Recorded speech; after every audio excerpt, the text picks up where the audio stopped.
Welcome to the Man United show. We are live, and again, we've got a full house tonight. No Nathan Ellerton, unfortunately. He may be joining us later on, but right now it doesn't matter. All right, we've got a solid squad in. First of all, I'd like to introduce Dale. How you doing, Dale? You good? Hi, Kieran. How are you? Not too bad now. Good, I'm good. And we've got Alex as well. Hello. How you doing? And then we've got Lauren back as well. How you doing, Lauren? I'm all right, thank you. How are you? I'm good. All right, we've got plenty to discuss. The last time we was on, we was talking about Man United's two up-and-coming games against Southampton and Brighton. You was a little bit sceptical about how they would do. I mean, you was probably right, to be fair. And then obviously, and also we're going to be discussing who stays and who goes for Man United next season. First of all, we'll start with the Southampton game. I will get on to you in a second, Alex. I know you're very passionate about the Southampton game, so I want to hear what you've got to say. But Dal, what were your thoughts on the Southampton game in the 1-1 draw? It was almost like a game you'd see in the Bundesliga. Two teams were back and forth. I think for a neutral, it was a great watch. But for a Manchester United fan, the anxiety of that game, from the 3 games before it was just awful. Conceding nearly in the second half, going down the same route again, dropping points, and giving the teams around us an opportunity to gather ground in that race for top 4. Thankfully, that didn't happen. Tottenham can't get a win at the moment, which is great. So we're still floating there, and then obviously we talked about the win the other night. That gave us a boost, but something that the reason why I was kind of downbeat going into these games is because we haven't been able to go on and win a run this season, and that's what is stopping us from really clinching that 4th spot ahead of the other teams. And it's going to go down to the wire because of that. But this is where United really need to grab the game by the season by the scruff of the neck. Some big games coming up, but using that, you have to get 3 points. You just have to get 3 points. Yeah, you do. Alex, you was worried about the game. It seemed like you was a big fan of Southampton, and to be fair, you was right. It was a tough game for Man United, and they came out with a draw. What was your thoughts on the game? Do you know what my thoughts were going into it? I was really nervous, obviously, because they've got some really good players. I mean, Broha was the one I was really worried about. I was thinking, how is Harry Maguire going to handle him? And obviously, I was right. He didn't really handle him, really. I felt like I was really proud of Jadon Sancho. I was like rooting him on. I thought that he was dribbling and he was giving us like something to hope for. But yeah, we just were too open. I think a lot of the players just weren't pressing, especially in the second half. And it was just even Jadon Sancho as well. Like I was watching it back and I was like looking at it, I was thinking there's moments where you could have pressed this team, but you chose not to. And then it was those sort of moments that just led to them like overrunning us and just gaining so much possession. I mean, McTominay was just, he could not handle the Southampton midfield. They were just all over him and he just couldn't deal with it. And then obviously the goal, I was like, oh, no. And then there was a moment when they were all offside. I was like, what are you doing in training? Why there's 6 of you offside? It's just unfathomable to me what they're doing. So, yeah, I think in my mind, I was hoping for a win. But in reality, I knew that it was going to be a tight, tough game. And yeah, I'm just happy that actually ended up in a draw and we didn't lose because I thought we were going to lose that one. It was really hard. Yeah. Lauren, Sancho getting a goal there, Rashford with the assist, but it didn't get much better than that. What was your thoughts on the game? So I was saying, aside from the Brighton game, we need like some kind of job share between Ralph and Ollie. Because with Ollie, we always came out better second half. Under Ralph, we're coming out worse. We're conceding within minutes, second half. And that's what happened. We started pretty well. I mean, not great, but we started all right, and we looked like we could win the game. And then we come out second half like a completely different team. And I don't know what was happening in the halftime talk that changed everything, because we were just overrun by Southampton completely in that second half, and that obviously led to the equaliser. And I think the problems with Stuart Atwell as well, because we've had him for 3 games and Does anyone like Stuart Atwell? No. Like, no one likes Stuart Atwell. He's everyone's worst ref. He's terrible. He really is terrible. His decision making is abysmal. Awful. And then the Brighton game, Lauren. Much better. Man's got a man sent off, and I know Nathan was saying that Man United were expected to sort of push on from there and really dominate the game, and they didn't. Yeah. But Brighton are a very well drilled team.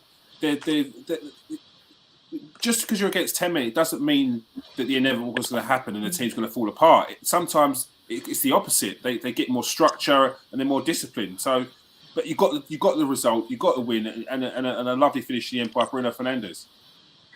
I'm not going to lie to you. That first half was one of the most depressing pieces of football I have ever watched. And I sat there in that ground at the Liverpool game, and I still wasn't as depressed as I was watching that first half. Wow. I was more interested with the guy in front of me that was just being really weird all game and filming the whole game behind his screen. Like that, I had no interest in it. It was absolutely so static. Like we were just we were getting to the centre half and stopping the ball. We were just looking at our feet with the ball at the feet. There was no players off the ball moving into positions to create those chances. There was absolutely nothing. There was no ideas, and we got the win, but nothing really changed, and I think that's the problem. Alex, is there any shining lights that you can take from the Brighton game, bar the 2-0 result? Do you know what the shining light is? Are we now doing this whole Muhammad Ali rope thing where we come out, because we're known as the first half FC, where if we don't take our chances, we won't win in the second half. So is it now we're changing the tactics where we're sitting back, and then we're gonna like do everything and press in the second half? Because I'm telling you, the reason why we got all of those decisions, the first goal, the sending off, and then the third goal, was because of the press. So McTominay dispossessed Basuma. I was like, when did McTominay know how to do that? I was like, go on, lad. Did that, and then literally Ronaldo just comes along and just like buries that rocket goal, I feel like. So that was great. I think definitely positives were Sancho again for me. He was twisting and turning players. It was like, this is his bread and butter. I love to see him do that kind of stuff. So that was exciting and a positive for me. I think that what is a positive is that this team can press. I was like, okay, do your thing. But it was just, I think even Pogba, the savagery, where he was like, okay, you slipped. I'm going to pick up this ball and I'm going to kick it to Bruno. Sorry, don't care. I was like, yes, thank you. So I think those are the positives. I think the positives as well for me as well is to see Bruno's game change and adapt a little bit more, because he's always been that guy playing hero ball. And I know he's a number 10, so he has to be creative and take risks. But I think what I've seen is that he's dropping back. He's dropping deep a little bit more. He's thinking a little bit more, and he's being creative, and he's using his forwards a bit more rather than him taking on that pressure and that role himself. And I think that helps because he's got Pogba as well with him now, so he's able to think a bit more. But those are definitely the positives. We had a clean sheet. I mean, with Maguire and Lindelof. I mean, I never thought I'd see the day. So that is a great positive. And I just love to see like Dalot continuously like be good in attack and defend as well. So those are positives for me. Yeah, Dale, you got the win against a Potter team who taken points off quite a few big teams this season, or teams in general. They're a tough team, well drilled. If they could get a goal scorer, I think it's a team that potentially be challenging for Europe as well. So a good win. No, definitely. Look, and with the results we've had, especially lately, it was a great win. I think any win at the moment is massive in our bid for top four. But in the first half, as they mentioned, it was awful, really, really dreadful, static. Like I almost felt in the red tinted specs in me came out at half time, and I was like, Ragnick was planning to bring on Rashford and Pogba when their legs are running a bit low. I know Pogba made a big difference when he came on. Rashford didn't, unfortunately. But look, I think every game now is massive in United for top four, because we're making an absolute meal of games against teams we should be beaten all season long. Too many draws, too many games we drop points. So every game now feels like a massive one. And I wrote a piece for the BBC this week where I said top 4 is not success. It's not, but we're absolutely desperate for it. Desperate. Yeah. Very good piece. So go and check that out for the Dale wrote for the BBC this week in an article where he says that success, top 4 is not success for Man United, and the way you speak as well, it's not even in your conversation. You guys speak about when will we challenge for the league again? Like you're not even talking about top 4. So no, I completely understand that. Lauren, Marcus Rashford. I mean, you've been very critical of him previously. Yeah. And he's not been on great form. Is there a worry? You're not getting goals from him? What's happening on the left? I think my only positive that I can kind of bring from Rashford at the moment is the fact that, and it more involves another player, the fact that we can interchange Sancho and Rashford in the middle of a game to either side and kind of confuse the opposition a little bit. But I really can't understand what's going on with Rashford. We know how good he is, and that's why I'm so critical of him. And I know I always repeat that when I say it, but I want to make it clear there is no agenda against Rashford. But I can't, at this moment in time, I can't get behind him. When he come on Tuesday, he didn't move. He stood there just basically on the sideline. He just wanted a closer watch of the game because he did nothing. He wasn't shouting for the ball. He wasn't moving into positions. You know, there was just nothing from him, and I don't know what's going on with him, but it's just at the moment it's not working. And how long do we continue to play him and back him when we're not getting anything? Very true. Very true. What's the other option, Alex? Rashford's not in form. Doesn't see. I'm not seeing any light at the end of the tunnel. We thought that maybe a goal would change that. It hasn't been the way. What's he need to do to get back into form again? It's really, really, really tough. It pains my heart to have this conversation about Rashford because been like a favorite of mine for the past 5 years. Even watching him in the youth team, he had really unbelievable talent. So I think the thing what I feel like now is that Elanga has to start ahead of him every time, because I think Elanga gives us something that Rashford doesn't, like just the energy and just the commitment. And I feel like with Rashford, he's better when he comes off the bench. He does offer us a lot of pace, I feel like, when it comes to counter-attacks, but I don't know, is it because he's had 5 different managers? Is it that he's been coached and trained in different ways by different people, so he's not connecting what he's getting now? He doesn't understand.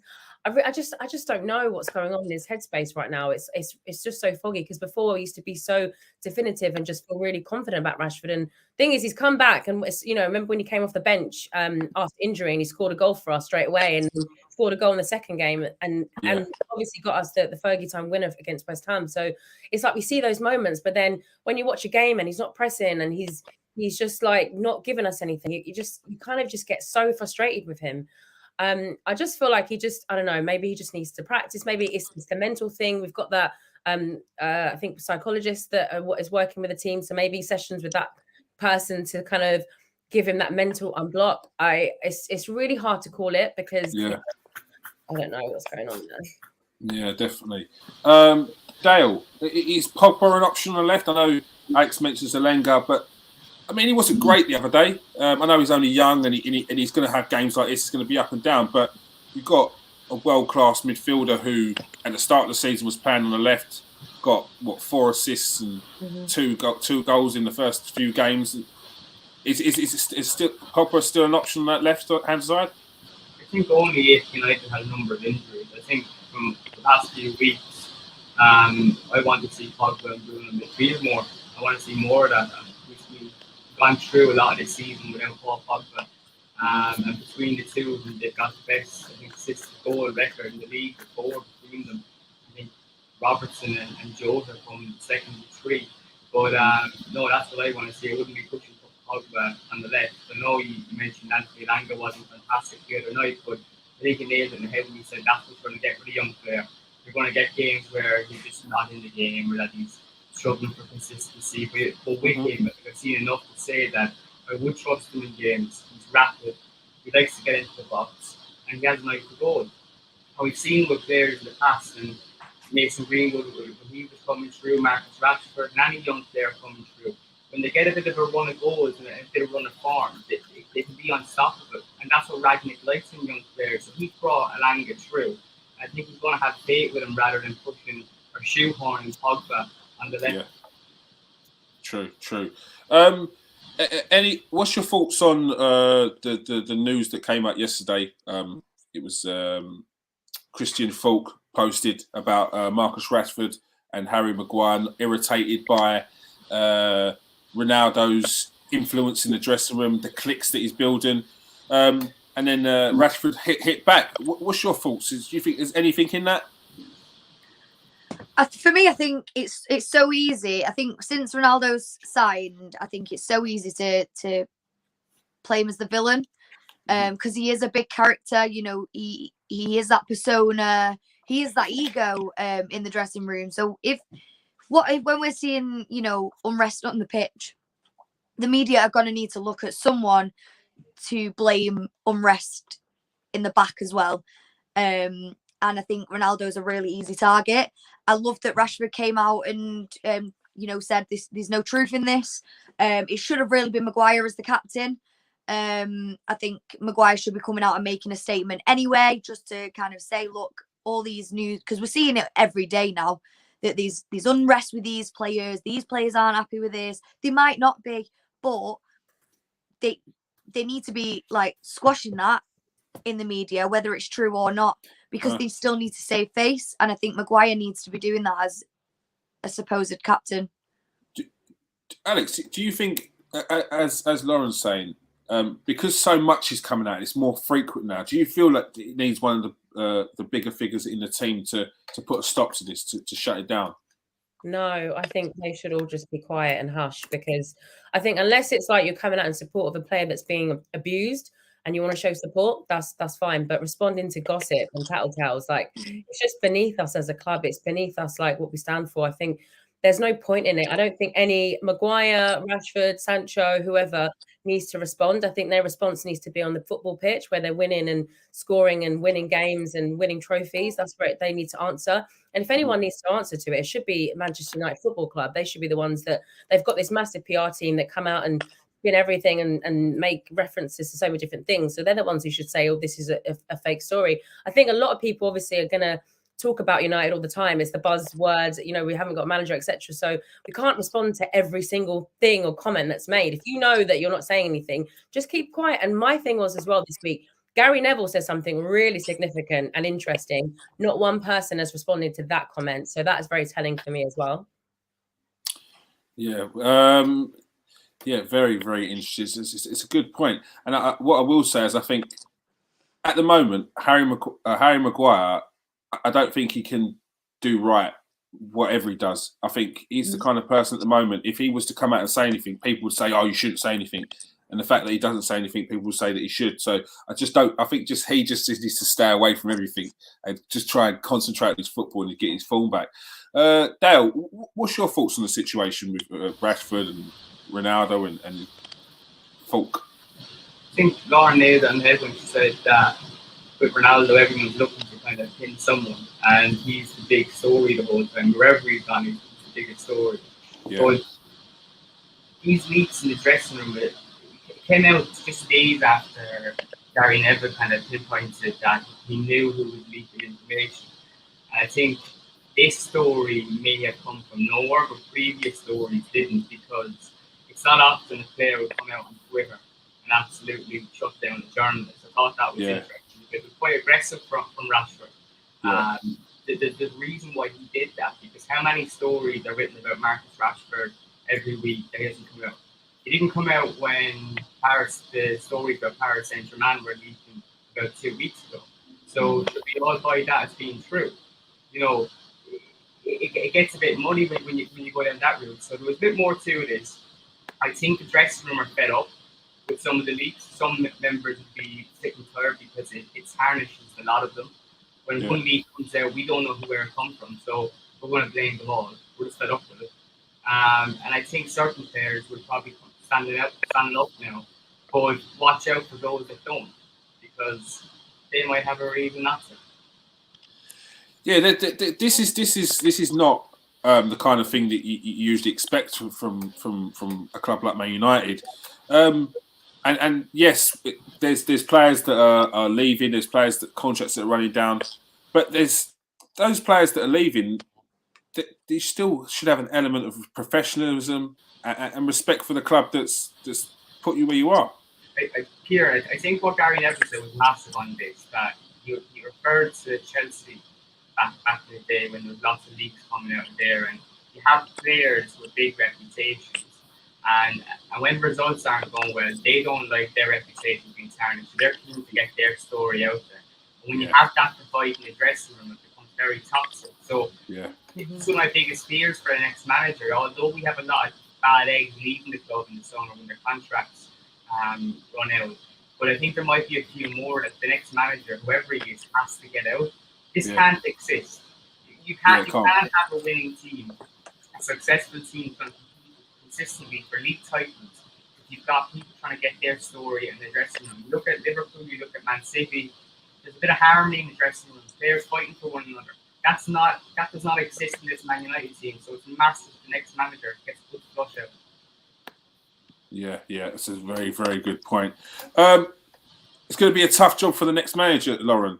How are they going to be able to find this person who's been leaking? Is it a case for Ralph Rangnick to do his detective work now, so when he goes upstairs, he can automatically say to the new person that comes in, look, these are the players that I think you should start getting rid of, clean slate? I think so. I think he does need to do something, and he needs to.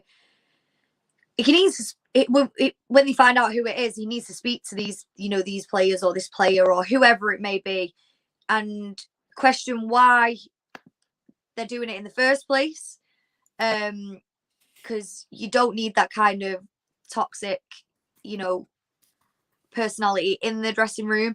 But I think he needs to find out who it is, and very quickly, because we know there's obviously unrest in behind the scenes, because we can see it on the pitch, but we never want to know that. It should be kept under wraps. So he needs to very quickly find out who it is and speak to them and understand why they're doing it, whether it is to, get people to stand up and the Glazers to worry a little bit more, to try and do a bit more, get the best next manager in. But I do think he needs to clamp down very quickly on who it is and get it stopped, because it's just going to get worse and worse and worse, and we're going to see that on the pitch.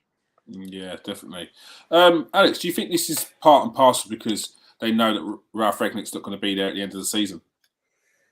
I really just don't know, because I think there was stuff even when Ollie was around as well. I remember there was talk about that Ollie and the team weren't good coaches, and it was there's some stuff coming out then as well. So I just don't understand what they're playing at. I don't know. I don't understand this type of footballer these days that wants to do this. It's new to me all the years I've been watching football. So I just feel like they just need to get together and come together and be a unit. And I think also remember Luke Shaw came out and said that he's seen all these reports and he can vouch that things in the dressing room and things are cohesive and it's fine. So it's very conflicting stories. So I mean, I don't know if it's that they hate the manager. I mean, what is the point? He's an interim manager. He's not going to be the manager till the end of the season. I mean, till the next season. So I don't understand why they would start doing all this stuff now and literally creating this toxic atmosphere when he's leaving. It just makes no sense to me. So I really don't get them right now. Yeah, no, it doesn't make sense. And surely it's not about yourself. Surely it's about the club and making sure that if you are going to be there long term as well, that this club needs to be in Champions League and consistently. So yeah, it's only tarnishing the club, and it's not good. It's not a good look. We're going to look now. Should he stay or should he go? I've asked you to give your opinion on who should stay and who should go next season. Let's start with you, Lauren. Give us one of the players you think should definitely go next season. Like it's the end of the road at Man United for them. Jesse Lingard. It breaks my heart to say it, but I'm saying it because I love him. That he needs to go. One of them ones. Like he did so well at West Ham, and we're literally keeping him prisoner. Mhm. Like, and I can completely understand why he's not wanting to play, because we're treating him terribly. Like we are trapping him, keep selling him this dream that we're not upholding. So I think he has to go in summer, just for his career's sake. You surprised they kept him in January? Yeah, I know. I am. I'm surprised because I wanted him to go, and I thought, it's really good for him, to get that move. But I'm also not, because I feel like that's kind of what the Glazers and the board are like, that they can play people like puppets. Yeah. And they know they have that control over these players. And I know they said it was, due to the Greenwood situation and things like that. We're not played him anyway, so that doesn't matter whatsoever. Yeah. So I just think it's his time to go. All right. Alex, who have you got that do you feel definitely needs to go? How many people can I say? I gave you 3. I said 3, but this. Okay, who needs to go is Maguire for me. Mm-hmm. I think Ronaldo needs to go, and I also think that Fred needs to go. I'll tell you why. Maguire for me is not the centre back that I thought and hoped that he would be, and I think that even when Ralph was talking about the fact that when he plays for England, he works with 2 other centre backs. That's not giving me any joy and walk towards him. And the fact that even in that England team, he has like 2 defensive midfielders ahead of him, like, again, it's like, so we need to cover his deficiencies. I get it. But we've got Varane in the team and he's doing okay. Ronaldo, because I feel like, look, Ronaldo, yes, a go, and he's been amazing. But for me, it's like, I want to start afresh. I want a new fresh striker. I want a new team that doesn't have to build around Ronaldo, and that we can use people that can be interchangeable, who have the legs, who are gonna just have just a new energy and a new team. And then also, McTominay, because I'm not sold on this guy. And I hear that, if he was playing in a number 8 role, he'd be better because he's box to box, etc. I understand that, but he'd probably be good for an Everton. He'd be good for Southampton, but for United, it's just not the level that we need. He's not a Roy Keane type of character. He's not a Paul Scholes. So please exit. Bye-bye. Thank you. Stop selling your cast-offs to Everton. Like, poor Everton. Like, they want your good players. They don't want the players you don't want. Go to Newcastle. Yeah, Newcastle, Everton. Just send them there.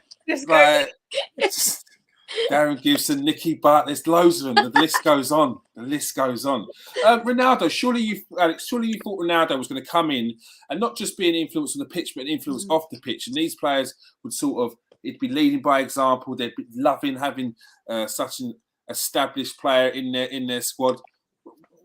Why can you not work with that? That's it. You know what it is for me? It's like, he is amazing, incredible. He's given me so many amazing memories. Like, I mean, that 08-09 team back in the day, I mean, what a squad that was when he was in it. I just feel like now we're not getting that, and I knew that was going to happen. We weren't going to get that Ronaldo. It's obviously amazing to see him back again and to watch him play again, but I just think it's just a little bit of a hindrance to the team right now. And I feel like him and Bruno aren't really working really well together. I feel like he needs the balls. He's obviously a proven goal scorer. He's not getting that service. It's all just frustration all around.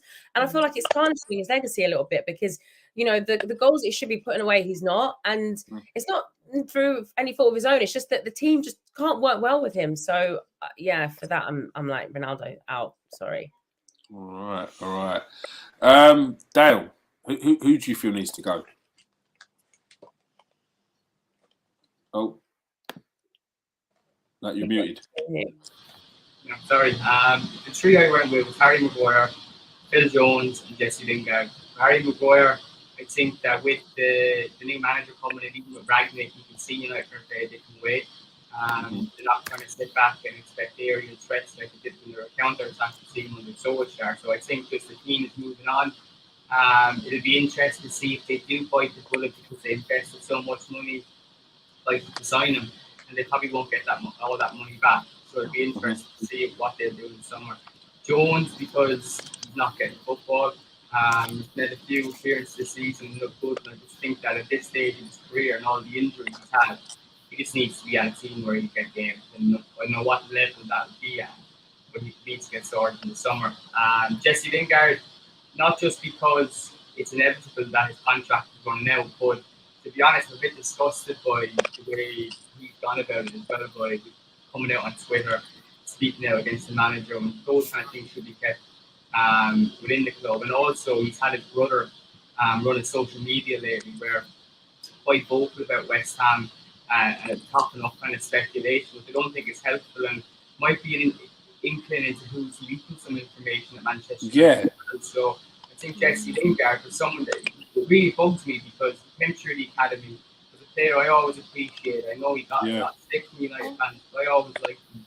I think by the last few months, he's ruined his reputation a little bit. It's kind of tarnished, and I'm looking forward to seeing it back from him. And I know people say that he doesn't get much games, but there was an FA Cup game not long ago where we could have used Lingard even to rest Bruno, and he didn't bother showing up for that. So I think that was telling. Quite frankly, I'd actually have him resting on the bench the rest of the season.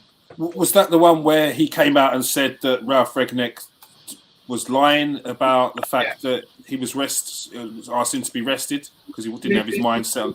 But the only logical thing, right? Maybe what Rangnick said wasn't 100% spot on with Lingard, but maybe he's taken out of context as well. And Lingard, as a professional, as a player of Manchester United, known his plays, and spoken to Rangnick about it behind closed doors. But what he wanted to do was make an episode that he's in a transfer market. And the thing with Pogba as well was United weren't letting him go for a number of reasons. He's under contract.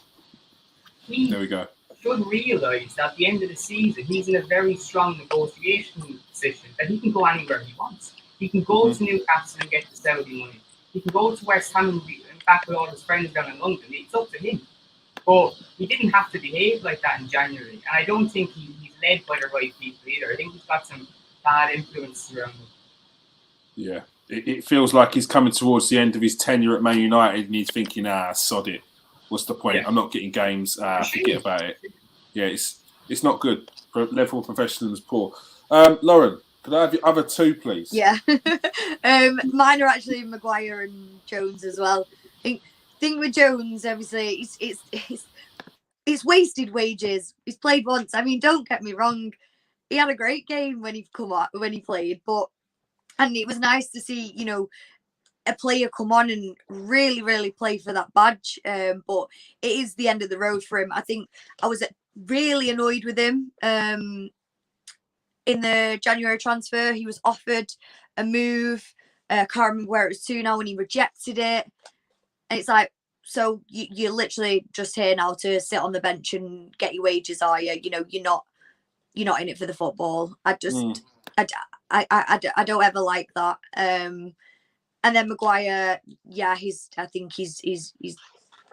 don't think he's ever gonna get to the form that Manchester United need as a centre back, and especially as a captain.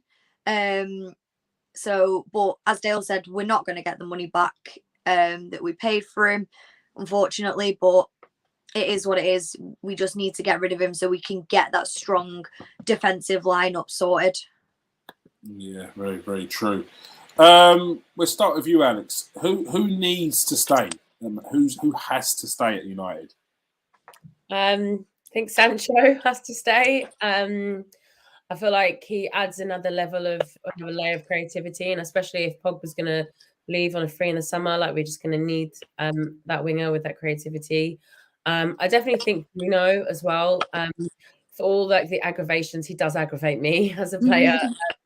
I do find that he is very passionate about the team, and I feel that he works really hard. He can be defensive as well when we need him to be. He's all over the pitch, and I like to see that in him. And also De Gea, I think, for now, because this guy has literally saved us so many points this season. He's been on form like crazy this season, and I feel like he is also such a person that commands respect. He's somebody that is passionate about the club, who's out there really wanting us to do well, and I think we need that energy moving into next season for sure. Yeah, no, definitely. You need positivity. Dale, who has to stay for Man United? I've tried to do this in kind of a way where the next manager comes in and he can kind of build his team. So in defence, I've gone with Varane. I think he's a Rolls-Royce defender. He has assurance to our defence. No matter who he decides this season, when he's been fit, he's been really good. And the longer he can get a run of games together, just the better for me. Bruno Fernandes in midfield, star. I think the next manager could easily build the team around Bruno. He adds so much flair to the team, and not only that, you want in your midfield or playmaker, someone like him, that when you're under the cosh, you see him running back in games. You know, you see him putting a big effort in. So he's one of those players, kind of like Wayne Rooney in a way. Rooney offered that extra effort that other players don't. You have that in your team, it gives you a bit of a boost. Sancho as well, because the turn of the year, he's been our best performer in attacking player. So the next manager will have a great young player in him, and he looks developing. Yeah, so 3 good choices there. Jadon Sancho, picked by both of you. His form's turned up this season, later on this season, and he's looking like the Jadon Sancho we saw in Germany. Lauren, what 3 have you gone for that must stay at Man United next season? Mine was actually the same as Alex. So De Gea, Bruno, and Sancho. I think, especially like with Luke Shaw, and I think if Luke Shaw can kind of find his way back to his best, the link up that he's having with Sancho, them two together, I think can be really, really dangerous. And Bruno, as we've all said, just that passion. I know his passion can sometimes be his demise, because he can, have a bit of a paddy sometimes, and he gets into his head a little bit. But we love that as a club. We love to see the passion really take over a player. And De Gea, like, come on, I don't know where we'd be if we didn't have De Gea this season. We'd be a lot lower than we are now, I can tell you that. Now, I've got one just little rogue one as well. Go on. I am still kind of like in 2 minds, but I hate to say it, but I'd love to see Pogba stay. I'd love to see his agent go. Interesting. Not going to happen. Not going to happen. I know. With these players, yeah, you get these agents. Like these super players, you get super agents. That's how it works. It's not going to change. It's not going to change. But I think with him and Bruno, they play really, really well together. And if we can have that consistently together, I think it'd be great. But where does Pogba fit in that Man United team, and what do they need to make sure that you're getting the best out of Pogba consistently? I think, like we said, I liked him on the left, to be honest. But I also agree with Dale that we can't just kind of forget Elanga now because Pogba can play on that left. But I think when Pogba came on against Brighton, I just think he had a flair about him, and he just works kind of centrally for us, and I think, but he can move about. So I think he can be quite versatile at times, but it's always that kind of comment with Pogba. It's when he's in the mood, or when he's in the shop window. That's the kind of, that's why I'm on the fence, because is the good Pogba just always the shop window? Alex, do you think it's just the case that he's in the shop window that Pogba's picked up form? No, I disagree heavily. I think Paul Pogba is a world-class player. He's always... I agree, yeah. He just hasn't had personnel around him. Not to say that he necessarily needs personnel, because we've obviously seen him excel with the players that he has now. I think if he had a really good DM next to him, oh my gosh, this guy would be like flying, and you would see how even more incredible that he is. I feel like we clearly are seeing that we've missed him, because I see a lot of United fans with the Paul Pogba slander. And I think the thing about him is that he doesn't drink. He's a home guy. He's funny. You can see the impact that he has around the players. Like, they all love him. Like, when you watch the behind the scenes stuff and everyone greets him with so much enthusiasm, I think there's a lot to be said about him. And I think that on the pitch, he has his moments like any other player where he has an off day, but the quality that Paul Pogba does possess is incredible. His delicious balls that he can pass to players is unbelievable, out of this world. So I think that is something that I will love and I will miss from him if he does leave in the summer. Yeah, no, it's to lose a player of Paul Pogba's stature, his quality on a free, it's criminal, and twice, it's mental. Dale, are you of the thought process that you'd like to see Pogba stay? You can get something out of him more consistently if he had the right players around him? I'm split between two minds because obviously he's a fantastic footballer. But in the past, I don't know how many years, since he's been back in 2016, Manchester United year after year haven't had a solid midfield. And previously, I think he could have argued that we didn't get the players to best suit Pogba, but I almost feel that in some transfer windows, there were signings made that people thought would get the best out of Paul Pogba. So in the Nemanja Matic, I know he's past it now, but he was coming in at a time which most people thought, right, that's perfect to let Paul Pogba breathe in the field. But we still seen that the way Manchester United played, he was still sat in a deep position and wasn't really able to flourish. You know, a player like Pogba, you want to see near the final third, creating goals for an opportunity. That's where he does best. I think the way United play now, when we have the ball, instead of Bruno or giving more time, more freedom, you're going to see Paul Pogba a lot better. So I'm excited to see what he can do to the end of the season. But the other side of me is, can Manchester United finally go and rebuild their midfield with or without Pogba and actually have something solid so that we don't get overrun by lesser sides week in, week out in the Premier League. Like most teams in the Premier League up and down the table, you could say this season have overrun us in midfield. You know, it's just I know Pogba hasn't been playing, but even in the past 4 years we could say different personnel, the same story. Something has to change. But right now, Pogba and Bruno together, I'm really enjoying it. It's two quality players and it's glorious to watch. So what do you need next to a Pogba? Someone like a Tchouaméni or a Declan Rice? I think either or could work. You know, you look at Kante, France, terrific firm. You know, I think most midfielders in the world would say I'd love to play beside Kante because he does so much work. Just perfect. Manchester United, they were obviously asleep at the wheel when he was at Leicester, or even before he went to that Leicester, because those players are fishing around Europe. We have to be there first too. Kante would have been perfect for Pogba 3-4 years ago, and as a result, we could have had a happier Pogba right now, where he would have signed his contract, because happy players come from winning things. United aren't doing that, so it makes it very tough when contracts are running down. You don't see Liverpool players run their contracts down at the moment. Yeah, no, you won't. Lauren, are Man United buying the right players with the right mentality, or have they missed the trick there? They changed their scouting system, or they're not getting the Man United players they used to get? I think when signing Ronaldo, I think obviously it had a lot to do with shirt sales, and I think that is a lot to do with our signings in many recent years. But I think there was also that we're signing Ronaldo because he loves the club so much as well. And I think that was kind of why they wanted him. I think with the last summer transfer window, I think we made, obviously, that was one of the best transfer windows we've had in a very long time in terms of just the caliber of players we brought to the club. Do I believe we fully know what we want? No, because we couldn't bring anyone in the January transfer market. It's come out and said that obviously we're wanting a CDM and a young striker.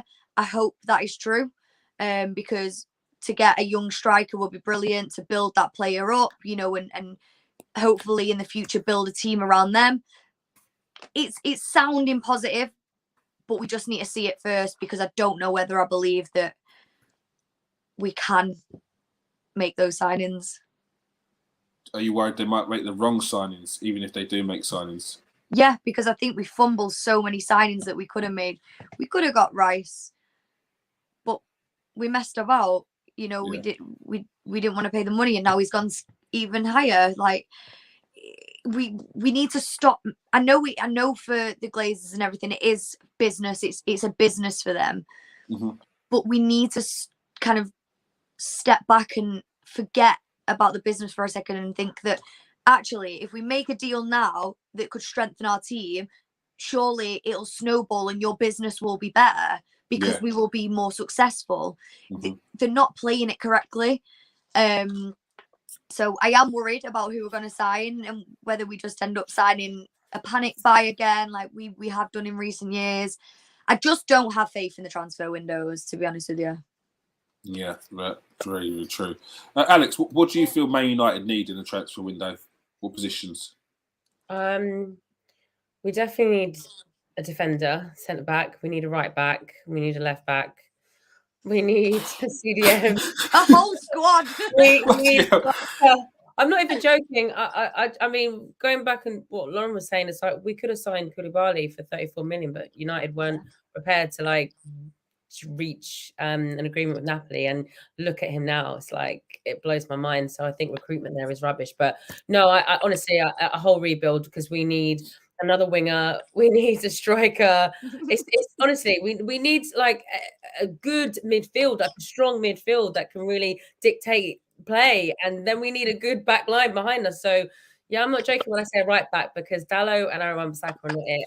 Luke Shaw and Telles are not it, and Maguire et al are not it either, apart from Varane. I agree. After such high hopes of Aaron Wan-Bissaka when he first came, defensively very sound, but that forward play, like it's criminal to not have a fullback in modern day football that can't cross or can't attack. They're another winger essentially, and you're missing that from Man United at the moment. So I completely agree. Dale, what do you feel Man United need? I think they desperately need a defensive midfielder. I think they need to sign another centre back. Partner Varane, unless the next manager fancies Lindelof, but I think preferably they will go for another centre back. I think that this summer, Alex raised an interesting point about a right back being needed. But don't be surprised if Ethan Laird comes back and really impresses. He's been really good in the Championship this season, and Bournemouth, who are now promotion contenders, they signed him on loan. So he left Swansea, where he was supposed to stay on loan, to go to Bournemouth, obviously a better team. I think he could make a bit of an impact next season because looking at the squad, you've got Dalot, Wan-Bissaka, and Ethan Laird. All three of them will not be at the club next season. One of them will probably leave. And I wouldn't be surprised if Laird got some game time, and I wouldn't be surprised if Ragnick was tipping that to the next manager. A young striker is needed. I think it'll be Ronaldo's last season where he'll be the main man, but they definitely need someone younger behind them.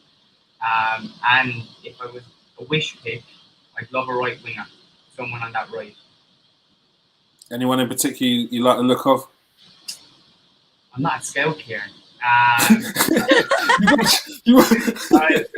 analyse the players, but that's not my department. There's no pressure. There is no pressure, Dale. There's no pressure in mate. I would say Rafinha, by the way. I'd say Rafinha. There we go. It wouldn't be a bad show. But the ironic thing is Manchester United spent over 2 years scouting Jadon Sancho to play on the right, only to learn that he's actually better on the left. No, I'm not complaining. Look what they've done, and that's their job. That's their job. I think you could do all right, mate. Oh, I'm not sure about that. I'm not sure about that. I'd send a right back for up front, maybe. All right. Big game coming up on Saturday. Alex's face already. I'm going to put the beeper on, isn't I?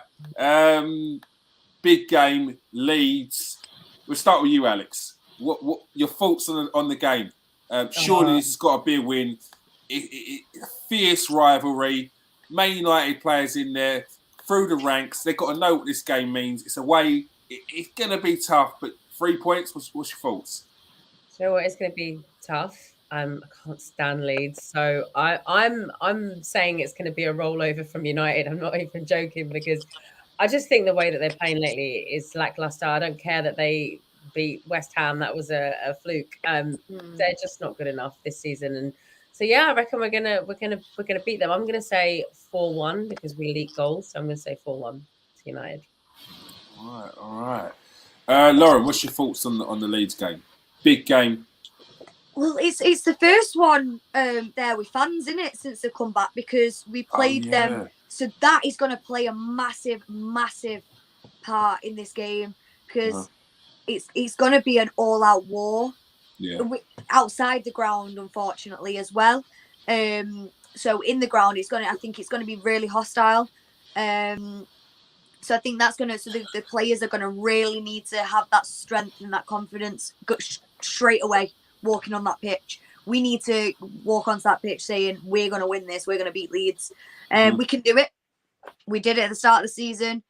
So we can do it again. We just need to make sure that we've got that. We're not walking onto that pitch already downbeat, bad attitude. We've got to go and say, look, we can beat you. We've done it once, we'll do it again. Watch out. Do you think United have that mentality going through the squad at the moment, though? That never say die. We can beat you. This is Leeds. We're going to smash you. This one's for the fans. Like, have they got that at the moment? I don't think they do, but I'm hoping that the Leeds, this fixture will spur them on a little bit and it'll hype them a little bit. And with the fans being there, they'll want to shut Ellen Road up, basically. Hopefully, yeah. I'm hoping and praying that there's some players in there that know this fixture and can, explain to the other players who may not understand. Like Scotty will know from growing up. Yeah. Like, there is some players who will know what this fixture means, and I'm hoping that they have a very positive impact in the dressing room beforehand. Yeah, definitely. Good point. Very good point. Dale, big game. Leeds away. 3 points. Has to be. You're mute.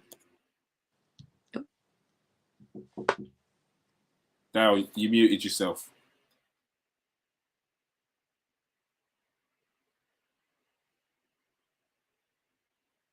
No. Oh, yeah, go on. Now, can you hear me? Yeah, I can hear you. Perfect.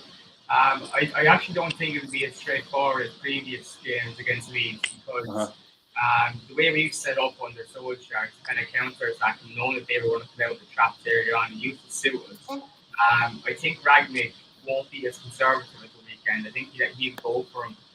It could end up being an end-to-end tussle, and hopefully a matter of us carrying out our men the right way. We're the better side. We win. We should win on paper. But if it is a game where we don't play the way we should, Leeds could surprise us.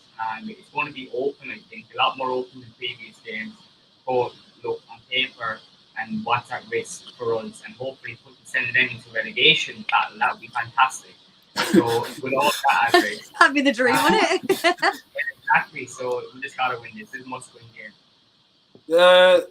Lauren, Leeds are very open. As Dale was saying, could be end to end. This is a big chance for United to bag some goals, surely. Yeah, I think it is. But then when we play against a team who are as open as Leeds, it then can force us to become vulnerable.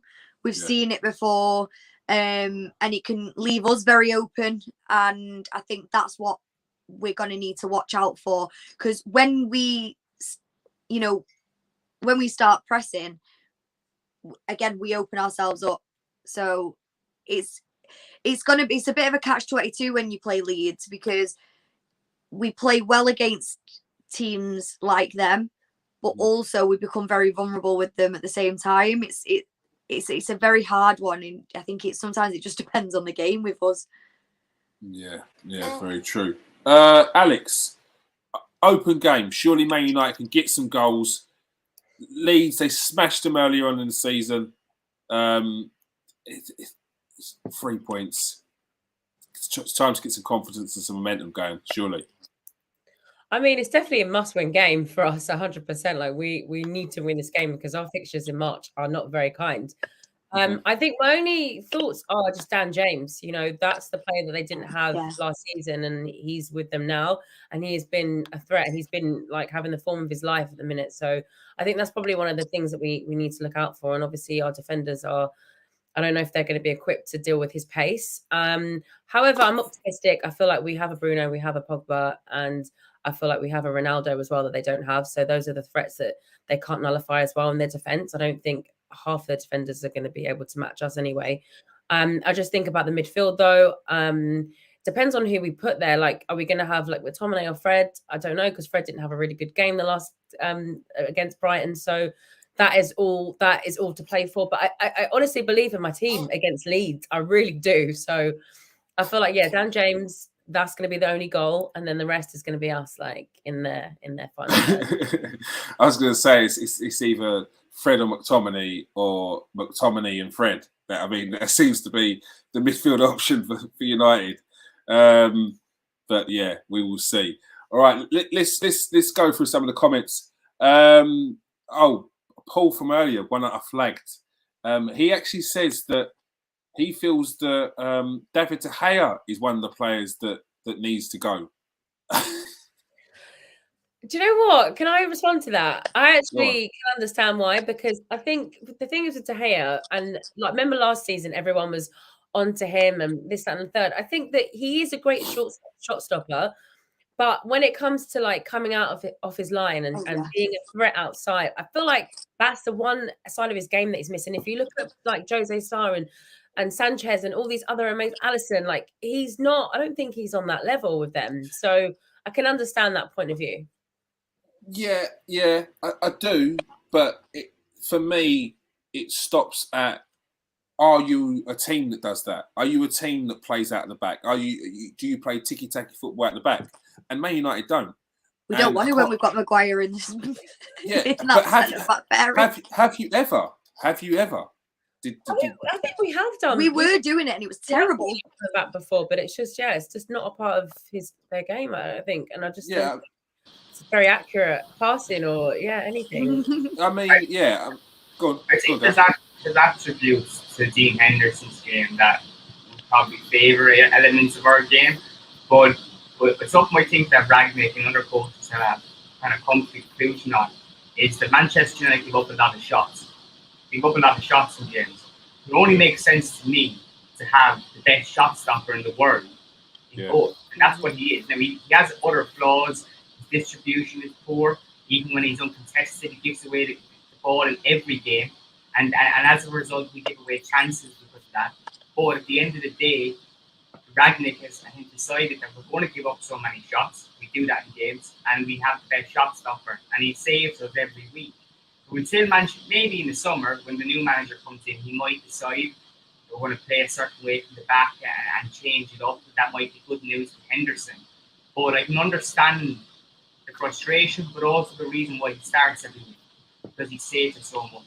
And look, Premier League Player of the Month this month, he is playing well. And he's always going to have flaws in his game. Yeah, and I think every goalkeeper has flaws. Mendy is not the best with his feet, but he's been brilliant. He's a physical presence. He dominates the area.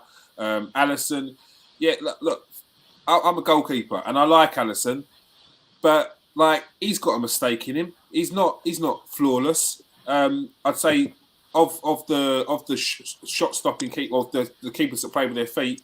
My personal preference is Ederson. I think he's the best all round. But yeah, it's not necessarily about playing out with the feet. If your team does that and that's the way you're going to play, then you need a goalkeeper that's going to do that. But Man United don't play that way, so in my opinion, it doesn't really matter. Actually, Paul says bring in Henderson next season. We'll see. Who else we got there? No. Oh, De Gea would have nightmares playing with Harry Maguire. He would. All right. Thank you. That is all we have time for. It's the hour has hit. Thank you very much for joining us tonight, guys. Thank you very much for having us. All right. Thank you very much for joining us, Lauren. Thank you very much. It's been great. It's good to be back. Oh, good. Tell everyone where they can find you, where they can add you on Twitter or wherever else. So my old Twitter got hacked, so this is my new one. It's a little bit confusing, but it's Low Page Souls. I will change it at some point, but I wanted it to kind of look like my old one for now. I was going to say there's zero ring to that at all. I know. So tough. This one. My cups of she. There we go. Spot on. Look at that. Alex. Sorry, I didn't get Lauren back on just to slam her down for a username. I feel bad now. What am I doing? Please come back. All right. Alex, thank you for joining us tonight. Thank you. Do you want to tell everyone where they can find you? Yeah, so on Twitter you can find me there, and it's at My Cup of She. Yeah, look well smug there after you said that one. And Dale O'Donnell, writer for BBC. Look, I mean, yes, we're bringing on the best tonight. Tell everyone where they can find you. You can find me on Twitter at O'Donnell Babe and read our stuff at straightynews.com, all on Manchester United. Thank you.